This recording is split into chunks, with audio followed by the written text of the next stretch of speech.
A few moments later. Hello, hello mga makalingling ko dyan. Ako'y magluluto. Budget meal muna tayo ngayon. Ayan, pitsay, hugasan muna natin ng mabuti yan. Kasi kung saan saan yan nakalagay. At gagayatin natin yung puti. Kasi yan ang matitigas. Natangkay na yan. At pag-iwalayin natin siya. At sabay isunod na natin yung mga dahon. Gayatin natin ng maliliit. Yan. Habang pinapainit ko yung kawali, nagkayat muna ako dyan ng kamatis para at least pag mainit na saka na natin yan ilagay na mga kamatis at saka sibuyas. Yan, sunod na natin yung sibuyas. Nagkayat na rin ako dyan para mamaya ilagay natin dyan pag mainit na yung kawali. Ang sunod natin, lagyan natin yan ng bawang. Yan. Nagkayat ko na rin yung bawang. 3 cloves yung linagay ko dyan. Saka isang lang sibuyas na medyo malaki-laki. At magbabati tayo ng itlog. 2 lang yung nilagay ko kasi kunti lang naman yun eh.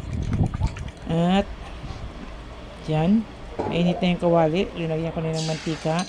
Lalagay muna natin yung itlog. Prituhin muna natin yan. Yung itlog. Bago natin ilagay dyan sa iluluto nating pitsay. Alisin muna natin yung itlog na yan. Ayan, okay na yung itlog na yan. Alisin na natin. Yung pinagprituan ng itlog, yan din ulit ang ginamit nating kawali. Ito, malinis naman yan. Linagyan ko na siya ng mantika. Ayan, mainit na rin. Linagay ko na yung bawang, sibuyas at kamatis. Lutuin lang natin yung kamatis para mas masarap ang lasa. Yan. Lagay na natin yung puti na matigas kasi matigas yan kaya inuna natin yan ilagay. A few moments later. Ilagay na natin tong dahon kasi gusto ko yung luto ito dahil pag inuna natin yung miswa madali lang lutuin yan kaya unahin natin tong dahon ng pitsay. Ayan, para lutong luto siya. Okay. Tayin lang natin siya maluto. Okay, lagay na natin yung suwa. And then, yan, binuhos na natin. Dali lang naman yan maluto eh. Itong pampalasa. Dali lang naman itong maluto. Ayan, ang swak sa budget. Yan. So, gustong magtipid. Sa nagtitipid ng ulam dyan, ito, pwede to. Pasok na pasok to. Swak na swak sa budget. Yan. At ito, ilagay na natin tong ating piniritong itlog. Yan.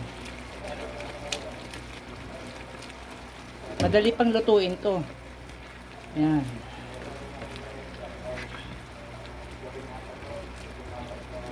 Tikman nga natin ang lasa kung okay na.